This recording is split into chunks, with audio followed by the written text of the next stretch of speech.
Hey, folks, welcome back to the Husker Big Red YouTube channel. My name's Chris Peterson, and joining me, as always, is my co host, Janie Gillette. And we are back. I know it's been an extended absence here, guys. We really apologize for that. As you can tell, I don't have my voice here very much. I was in Green Bay, Wisconsin last weekend on a little vacation. And they told me to get loud at Lambeau Field, and I did it. And, when you're up in the stands, you got to yell pretty loud to get down to those officials. So sorry about that. We've been real busy, but we're back here for some Nebraska content. Danny, it's been a long time, man. How you I doing? know. Good and bad news for all our listeners. You get to hear me a little bit more. So I don't know. I don't know if this is what you envisioned when you tried to tune in today, but we appreciate you tuning in. I know people have been asking where we are, and life just gets in the way, man. But it's good stuff. It's good stuff, and you saw a great game down at Lambeau, and I'm happy to be talking Michigan and stuff like that this week, and kind of I guess maybe recap a little bit the game on last week from what you saw anyway as you were on the plane to Yeah, Wisconsin. it was interesting. Yeah, I was following it on the plane and, following everybody on Twitter and everything. And I did eventually rewatch the full thing. And, I thought I guess, just looking at this first month of Matt Rule games, I have to say that, I owe Matt Rule a bit of an apology because I freaked out after the first game or the first couple of games, as fans tend to do. We all did at Yeah, one point. exactly. And I think that was, like I said, part of that had to do with the carryover of the Frost era. But man, right now, you look at, you want to know who the number one team is in the Big Ten in rushing yards and rushing yards allowed? It's Nebraska in both categories. And I think that shows just that statistic right there shows the impact that Matt Rule's had on this program. And not everything's going to be perfect over these next 8 games. Not everything's going to be perfect on Saturday, but I think there's a lot of reasons to feel really good about, the direction of this program in the last two halves, man, the way that they came out in the I formation and just ran it down people's throat. Like, I loved it. I don't know if we'll see if they can do that in the Big Ten, but I love the mentality the last 2 weeks. And I also love the way he's handling the quarterback situation a little bit. He's made it clear that Jeff Sims is, still not 100%, and he's not guaranteeing any sort of starter. He's not, making any headlines by creating, a quarterback controversy in the media, and yet he's not diminishing the work of Harburg either. I think he recognizes that Harburg is doing a good job, and I'm not gonna I mean, fine. I guess I'll say it. I think right now Harburg is giving us the best chance to win. Now, will he be able to, run for, almost 200 yards in Big Ten play? I don't know. But at the very least, you know, he is winning football games. He is moving the football forward, and he is, getting, he fits very well with the ground first attack. And I've seen a bunch of people say, "Oh, Harbour won't work in Big Ten," and blah blah blah, and this and that. And he can't throw. Well, neither can Sims right now. I mean, Sims, even when he was healthy, he wasn't exactly the best thrower. I mean, at this point, I would go with the hot hand. That's Harburg, and uh, he didn't exactly light the world up in terms of passing last Saturday, but he was able to get the job done. And at this point, a win is a win, and that's what you want. And he has really stepped up and played at a high level over these past couple games.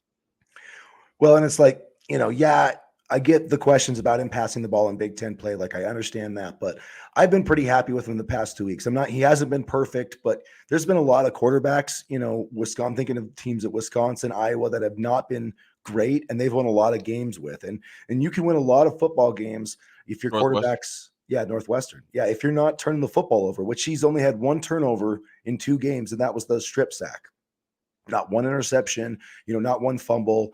He's had explosive TD, plus 20-yard TD runs in both games. Now, this Michigan defense is for real, and Nebraska's running game is going to be really tested. And I think the quarterback is a way that they can try to make some hay out of it, I guess, because this Michigan defense is no joke. I mean, Rutgers had the leading rusher in the Big Ten last week, and Rutgers, I think they had the number one rushing offense in the Big Ten going into that game and had 77 yards. So, this Nebraska offensive line is going to be tested. We've known that, but so far I think you have to feel pretty good about, where Nebraska is as a program under Matt Rule. I mean, they're playing great defense. I mean, they're playing spectacular defense. They're tackling, they're running the football. That quarterback position, yeah, it's going to get figured out, but still you have to feel good about how they've gotten Harburg ready to play the past 2 weeks. And you look at the linebacker position you mentioned defense. I mean, with Luke Reimer a little bit banged up, other people have had to step up, and they have Javin Wright, John Bullock, Nick Henrich. So I mean, they're getting production from everywhere, from some players who maybe we didn't pencil in initially to the starting lineup or figured we'd have a big role at the beginning of the season, and yet players are stepping up and playing at a high level. I mean, just look at this week, for example, in terms of players stepping up. Josh Fleeks is being moved to running back, so maybe he could step up at the running back position, at a position that, quite frankly, is extremely decimated in terms of injuries. And, it's just a matter of finding the pieces that fit and making it work. It's not going to be sexy.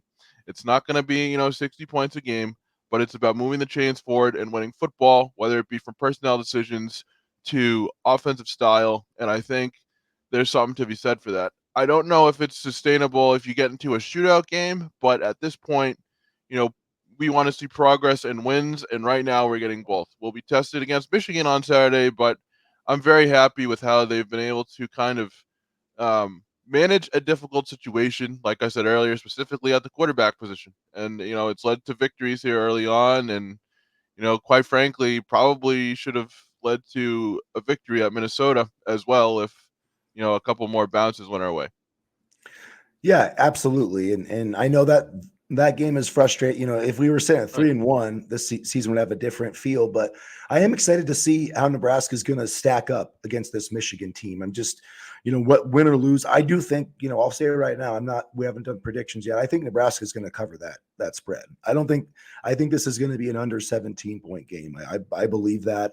But it's just going to be exciting to see how they kind of stack up against, one of the best programs in the Big Ten, one of the best programs in all college football right now. So I guess kind of switching gears into that, what do you think are going to be some of the keys in this game? I guess for me, you can't turn the football over. That's Heinrich Harburg. He has to take care of the ball. You can't be, putting yourself in disadvantaged situations against Michigan. And I think Harburg has got to run for, I don't know if this is realistic, but I think he's got to run for close to 100 yards. I mean, I just think that the quarterback run game is, if Michigan can stop that, then Nebraska is going to be in real trouble on Saturday. So I think if it's hard, I believe it's going to be Harburg. I don't think there's any sign that Sims is going to be, I don't know how you can start Sims if he's not 100% on his ankle, because you need the quarterback to run in this game. So I would say the turnover battle, and then finding a way to hem in that Michigan run game, which has only rushed. So they've played 4 games this year. They've only got over 200 yards once this year. And Nebraska, I believe, is the best run defense they'll face so far. Mm-hmm. So if Nebraska can keep them, under 150 yards or so, then I definitely think that they've got a shot to win this game. And for me, I don't know if you saw the beginning of the game, Chris, but there was an offensive series where Marcus Satterfield was just passing the ball, and nothing was going on, right? So then Matt Rule or somebody must have gotten in his ear and say, hey, let's run the damn ball. And suddenly that worked a lot better.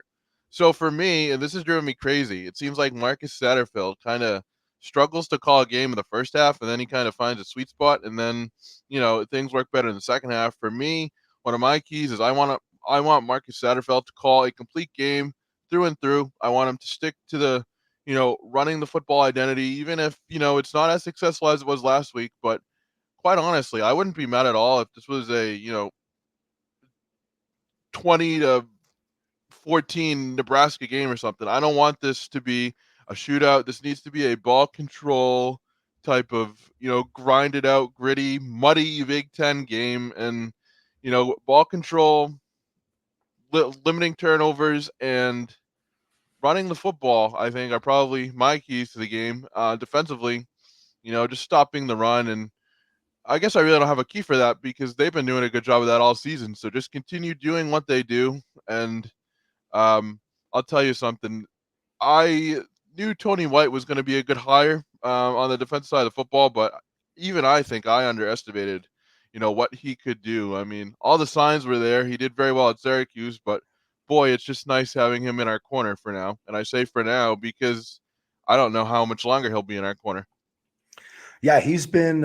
We talked about it. We were both excited about it, but yeah, I don't think we could have foreseen he was going to make this big of an impact. But he's been spectacular, and that's the kind of defensive coordinator Nebraska needed, and a guy that was calling an NFL style defense, because that's what he's doing. He's calling defenses like an NFL coordinator. Who cares? I don't care about the 3-3-5 alignment. We've barely even seen it. You know what I mean? I mean, that's just like teams play nickel defenses. So I mean, it's like that's just not that we haven't seen the 3-3-5, but there's just so much nickel that's going on and so much sub package defense. It's not, it's just you don't even really see that as much as you would think, based on that's what people talk about the scheme being. So I think really those, Hutchmaker and Robinson have been dominant up front. The pass rush needs to do well, but you make a great point about the ball control in Michigan. The thing about them is they're like kind of okay. They'll put up a 6, 7, 8 minute drive. Like they want to pound the rock and they want to play kind of that, low scoring game. So if Nebraska, I think last week Michigan had 7 possessions against Rutgers,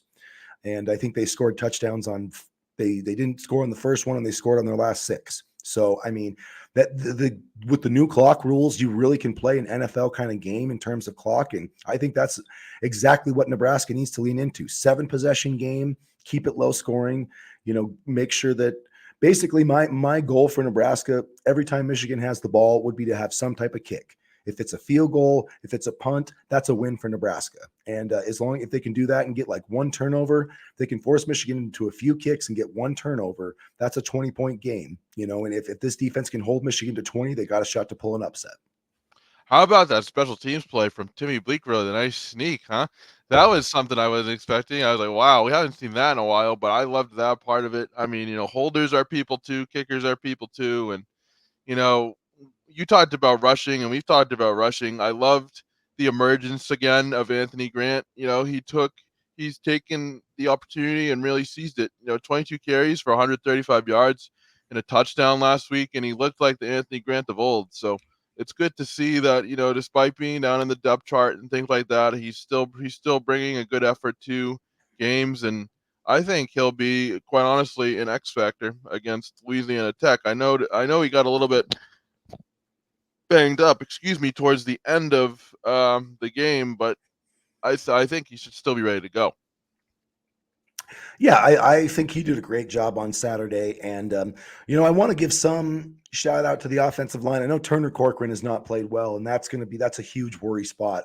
Somehow, some way they have to get some production out of left tackle. But I have to say, Bryce Benhart has lived up to, I think so far what Matt Rule has said. He's allowed 1 sack this year, only 3 pressures in 4 games, and he had like 80 pressures allowed a year ago. So I mean, Yeah. I've seen it from Bryce Benhart, and they just have to get that left side figured out. And I'm just, Matt Rule keeps talking about Teddy Prohashka being healthy. Then I'm like, I know he played some, I believe, is like an extra blocker last week. So I'm just wondering when he or Gunnar Gatula or somebody is going to get a chance, because Turner is he's just not a left tackle. And I think we've seen enough to know that now. Yeah, we've seen what, 4 years of it now. I Yeah. mean, it's not been pretty, and I hate, kind of kicking a guy when he's down, but it's not pretty. And I said that on Saturday. It's not pretty, and I'd love to see at least maybe what Catula could do, maybe work on developing the linemen now, so that we don't have the situation that we're in right now. I mean, I mean, the Well, lack of development there, especially in terms of Corcoran, is absolutely astounding. It's I can't believe it, honestly.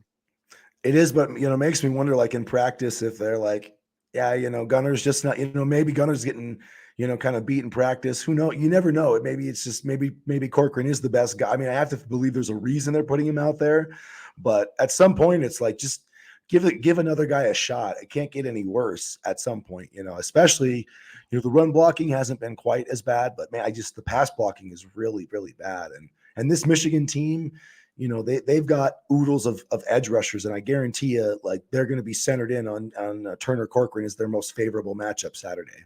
I would be. I mean, Yeah, I would yeah, be. yeah. That's I'd, good coaching, right? I'd be like, let's feast. But no, I mean, to this line's credit, I think they've actually done a pretty good job run blocking, and that was a problem a year ago, but I think they've done a little bit better job run blocking. And you, as an offensive lineman, had said that run blocking is a little bit easier than pass blocking anyway. So, I mean, I don't know. There needs to be an answer for Turner Corcoran. I mean, that's just a classic case of, I think, his development got badly. He was the top player in the state of Kansas at the time that he committed, so there was definitely talent there. It just hasn't shown up at Nebraska, and I think there is the argument that Prohashka's only played like 5 games in 2.5 seasons, but at this point, I would roll the dice and give him a shot if he's healthy, if he is truly healthy. If not, you don't want to end up with a similar situation like you did last year, where you tried to put him out there and he just didn't look 100%. So, I mean, it's a tough predicament on that left side, and Nebraska needs production there because, I mean, last Saturday was extremely rough, and there's no real way to sugarcoat it either. No, there's not, and hopefully, he's not a game wrecker for Nebraska on Saturday. Quick before we get to Eric Ingwerson and the flip that the Huskers pulled off yesterday, I wanted to talk. What's maybe a big X factor. We'll save our predictions for our Saturday morning chat. So if you want to get our predictions, come hang out with us on Saturday morning. But what do you think is the biggest X factor potentially for Nebraska? Like if they're going to pull an upset, like what's one kind of like outlier that you think needs to happen for the Huskers to beat the number 2 team in the country? Control the clock. I mean, control the clock. I don't care how they do it, whether it's passing. Make those drives dirty. No 2-3 play drives. Make it, I don't know, 12, 15 play drives. Doesn't have to be any big games. Just keep moving the chains forward, control that clock, and don't allow the Michigan offense on the field. Because for one, helps the defense, gives them some rest. Because they're definitely going to be tested, especially in the run game this week. And also, it makes things a little bit easier for Harburg too, because you get the run game going. Second and medium, no down and long distance situations, and so just control the clock, and subsequently, I guess point 1B, run the ball. I mean, those two are my things. I think basically, from what I've seen from Harburg, he's not going to make any stupid turnovers, so I don't think we have to worry about that. I mean, even the snaps are better, so I'm not worried about that either. So just control the clock, run the ball, and make this a slow Big Ten, grind it out, gritty type of game. Absolutely. I think for me, it's going to come down. My X factor is Heinrich Harburg and this, kind of the option game. Nebraska's kind of brought that in, and I think we're going to see more of that this week. And sometimes, when you don't see option type of stuff and a lot of quarterback run stuff, it can kind of get you off guard. So Harburg is my biggest X factor. He's the Carney kid, and to me, man, that touchdown, he looked a little bit like T Magic on that 73-yarder. And if he could break one off, something like that. Like Nebraska needs a big play like that, just to break free and something like that just like gives this team a jolt. Like, hey, you can win this game. And to me, I feel like Harburg. I know what everything he does isn't pretty, but he finds a way to get it done. So if he can do that on Saturday, then Nebraska will have a punching chance. And quite honestly, and we're not monetized yet, so I can do this. That penalty on Marcus Washington, I think it was the holding. That was absolutely bullshit. The guy grabbed his face mask. I mean, what is he supposed to do? That was absolute bullshit. I mean, Harburg should have had even more rushing yards than he had. But anyway, just I guess no penalties if he gets long runs. And I know it's hard to do because you're trying to block, but I mean, just let the guy run because, boy, he can run. And again, kind of like with Tony White, not realizing, how good he was. I didn't realize Harburg can actually run that fast. I knew he could run, but I didn't know he had that type of speed. He's definitely he's outperformed my expectations. I'll say Yeah, that, for sure. lots of credit to that kid. Last thing here before we wrap up, you guys. Yesterday, Nebraska, flipped Eric Ingwerson, the 6'7" tight end from Pitt. That's the 7th in-state commitment of this class. A 3-star guy's legit 6'7", like 260 pounds. That's like the 3rd official tight end. I know Keelan Smith is also an athlete, potentially receiver or tight end. Ian Flint, obviously Carter Nelson, but I kind of love this addition. I love having a big dude that can block and just not only a receiving threat, but a blocking threat. And what are your thoughts on this flip that kind of came out of nowhere? Well, I mean, the coaching staff had been on him since April. I mean, this was a guy that they really wanted. There was actually a crystal ball prediction put in on Wednesday for him, and they landed him on Wednesday. I thought maybe he was taking a visit this weekend, so I thought maybe a commitment would happen there. But that was one of my questions to you, I guess. Do you think he's going to stay at tight end? I Because he do. played both sides of the ball, yeah. You know, I mean, he's got the size where potentially he could play somewhere else, but I do think he's going to play tight end. And I don't have any, intel on that at all. I just feel like, his body type and how he catches, I just feel like he's going to be, Carter Nelson's a guy that could play in line, can move out wide. Ingwerson, I don't think is that type of player. I think he's an in the box, like more of a Travis Vokalek type, even though he did split out a little bit. But I think this is a guy that they're gonna, want to. I mean, I think Nebraska's going to use a lot of two tight end sets, and maybe it means something different for Keelan Smith. I hope it doesn't mean that there's going to be movement somewhere else in the class, but I haven't studied him enough, I guess, on the defensive side of the ball. I just, based on his measurables, it just seems like, that they're going to be using him as a tight end and a blocking type red zone threat. That's my take on it, but you never really know. Yeah, and there was talk that, people were asking, does this mean Carter Nelson is leaving? Given his relationship with Danny Kaelin, I would say no. I don't think no, and they're totally different players. Ingerson's a totally different player than Carter Nelson. Who, I mean, yeah, you could obviously. It's not like Nebraska's never going to line up Carter at the normal tight end spot, but he's going to be moving around all over the place. And so, yeah, no, I don't think that has anything to do with Carter Nelson. I haven't heard a single thing about that, and I feel like if it was that type of deal where they were, if they were only going to get Ingerson after Nelson, they basically Nelson would have to decommit and flip first. They're not going to like go get a kid while they're still trying to keep Nelson in the class. So don't buy into that. I'm not saying that nothing is ever certain in recruiting, so you can never rule out anything. But I'm very, very confident that Nelson's going to be in this class. And right now, I got my fingers crossed that we're going to get a Caleb Benning announcement soon, because honestly, I want him more than Grant Bricks right now. Judging by what we saw on Saturday from the right side of the line, I kind of want Grant Bricks a little more. I don't know, I don't know. Grant can play the tackle. I'm assuming, right? Oh yeah, he's an Yeah, he's a offensive tackle. tackle. Okay. Yeah, then I'll drive to the airport, pick Grant Bricks up, drive him to Lincoln from Massachusetts, and then make sure he stays in Lincoln if that's the case. I would love a Caleb Benning commitment, but right now we need Grant Bricks in the worst way, because especially with Brandon Baker's news that he's now going to Texas.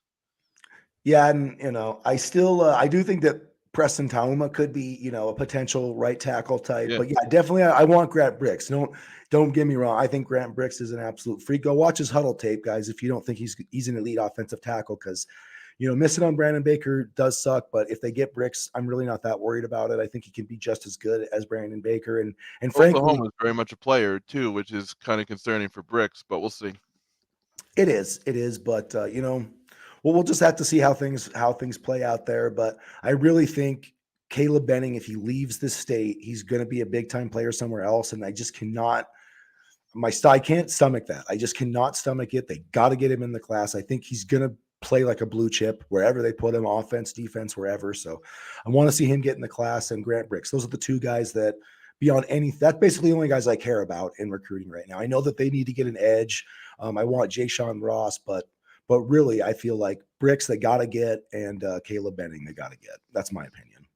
I want I want looking forward to 2025. I want either Anthony Rizak or Alex Mansky, because we need a quarterback in the worst way. I mean, we need to keep that room stocked, and I'm very interested to see, what they do from here on out as far as, their seasons, and I'm definitely keeping an eye on them because, you know, a quarterback is definitely needed for the future. For sure, and Christian Jones too. He visited Notre Dame last weekend. He's the top recruit in the state. So keep an eye on him. But we'll have to wrap it up there, folks. Make sure that you guys hit the subscribe button. Do us a huge favor. Tell your family and friends about Husker Big Red. If you're a big Nebraska fan, make sure you like and share so that more people can see our content. We will be back for our pregame chat on Saturday. So we're getting back into the normal mix of things. Like I said, we'll have more on this matchup. We'll offer up our predictions. So come check us out then. We'll get started about 7:30 p.m. Central Time on Saturday, about 30 minutes before College game day. So you can actually listen to What time's our game?